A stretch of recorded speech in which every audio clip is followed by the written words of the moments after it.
In November of 1988, serial killer Charles Lee Ray was gunned down in a shootout with police. Before taking his final breath, Ray transferred his soul into the body of a doll through an ancient voodoo spell. If this sounds ridiculous, that's because it is. It's the plot of Child's Play, the movie that introduced the world to the most famous killer doll in the history of film, Chucky. And if you have any doubts surrounding Chucky's impact, let me put it to you like this. 1988 saw the release of Child's Play, of Friday the 13th Part 7, and Halloween 4.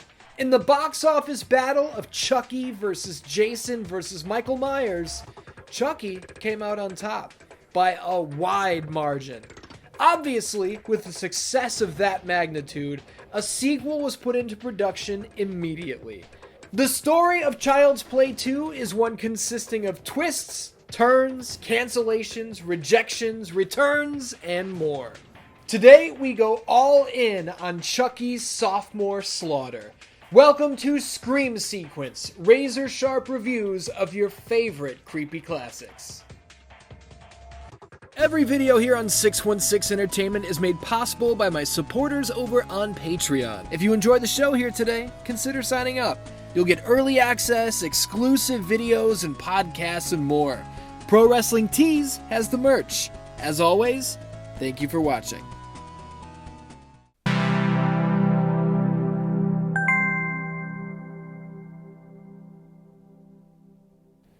Before we dive into the story of the film itself, let me just run through a few of the ups and downs that occurred prior to the cameras rolling.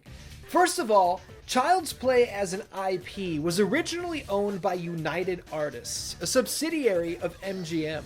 As Child's Play 2 was coming together, United Artists were in negotiations with a company called Quintex for a deal that would see UA absorbed into the Quintex family. To make a long story short, United Artists actually canceled Child's Play 2 altogether, thinking Quintex would be happy to have it off the docket, as they weren't looking to produce such a morally bankrupt film. Producer David Kirshner said, "Hey, if you don't want Child's Play, I'll buy it." UA handed over the rights for what was basically pennies, and Kirshner signed a deal with Universal, bringing Chucky under the same banner as Dracula, Frankenstein, and more. Shortly thereafter, the United Artists and Quintex deal collapsed when Quintex turned out to have no fucking money, filing for bankruptcy and completely fading away. Great move there from United Artists, right? Idiots. And it was fitting that Chucky wound up with Universal, the home of Frankenstein and Dracula, because the majority of Child's Play 2 was shot on Universal's famous Stage 28. You know what else was shot there? Yes, sir. Yes, ma'am. Talk about legacy. So there's a little history lesson for you. Did you know all that already? If you said no, then you're welcome. I'm glad I could bring a little bit of new information to you. If you said yes, you did know all of that already, well then excuse me. I'm sorry I tried to bring a little bit of sophistication to this show. Let's tell the story of Child's Play 2. At the end of the first movie, Chucky was burnt to a crisp. His little head was blown off his shoulders. How the hell do we keep going from there? Well, the company who owns the Good Guy Doll IP are doing damage control. They're trying to avoid a massive lawsuit over these murders that apparently are tied to one of their products. In an attempt to prove it was all bullshit, they even acquired the burnt and broken doll from the crime scene. They melt it down, recreate it, and it's fine. See? We had nothing to do with this.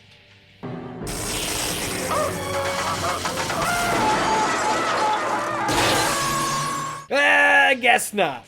It's so funny that that's all it takes to resurrect Chucky.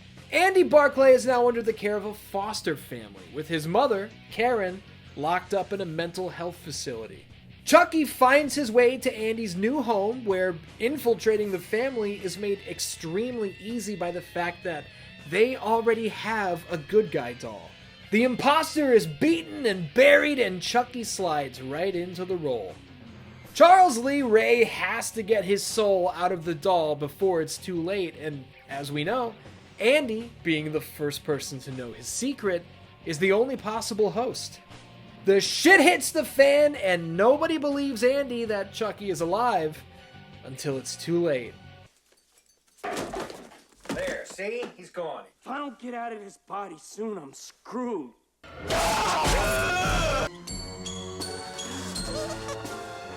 Andy?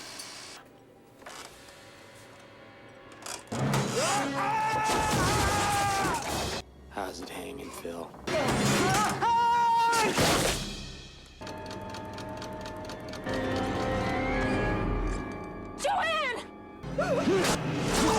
Kyle, Andy's foster sister, finds the wreckage of the original good guy, and she realizes that he's been telling the truth all along.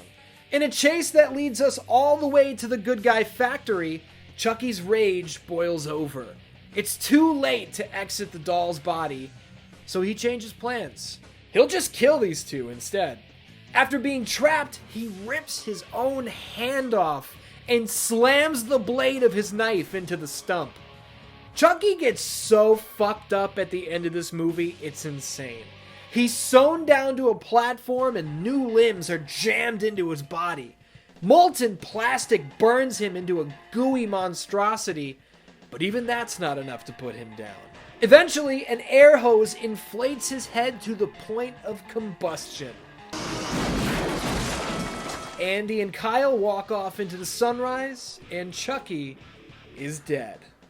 I've always loved this movie. To this very day, I would probably include it in my top 15, maybe even top 10 favorite horror movies of all time. It's violent, it's funny, it's endlessly entertaining. How can you go wrong? I've had a fuzzy memory for decades revolving around the ending of this movie. I could never really place it or prove it, but I've always felt like Andy and Kyle walking off peacefully was different from what I'd remembered. And it turns out, I was right. There does exist an alternate ending where we see that after the explosion, a piece of Chucky's face landed in the pot of molten plastic. When a new head is molded on the assembly line, it instantly contorts into an evil grin, signaling that we haven't heard the last from good old Chucky. The reason my memory of this ending was so distant, the reason it was so fuzzy, is because this has never been released commercially, ever. Not on tape, not on DVD, not on Blu-ray, not on 4K, to my knowledge. Nowhere. The only place this ending was seen was on the TV cut of Child's Play 2. Why? I have absolutely no idea, but there you have it.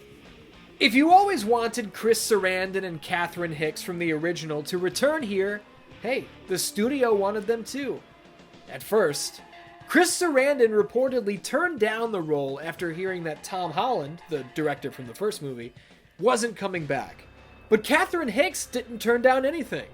There was supposed to be a big opening scene where both were present in court, with Hicks' character, Karen Barclay, being sentenced to a mental health facility after repeatedly testifying under oath that a doll was responsible for the murders.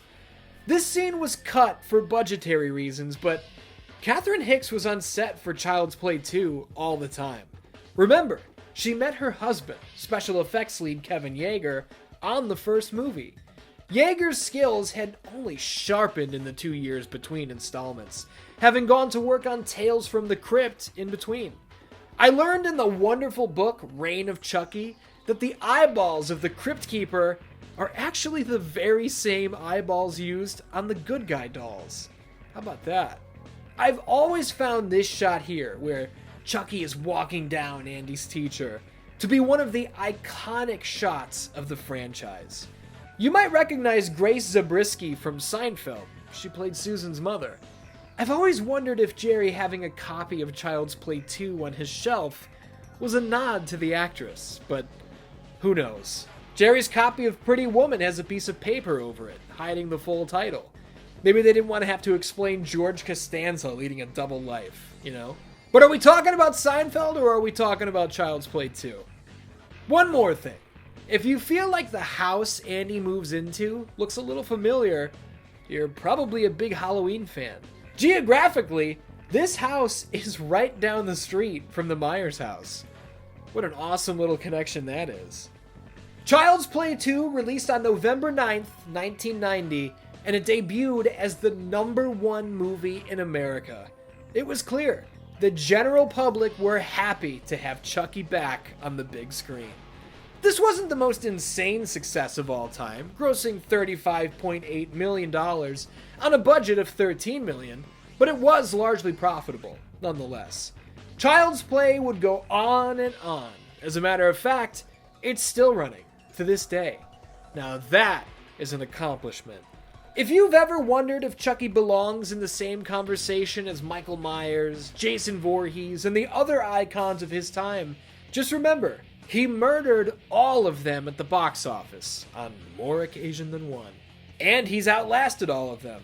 He might be physically small, but his legacy is massive.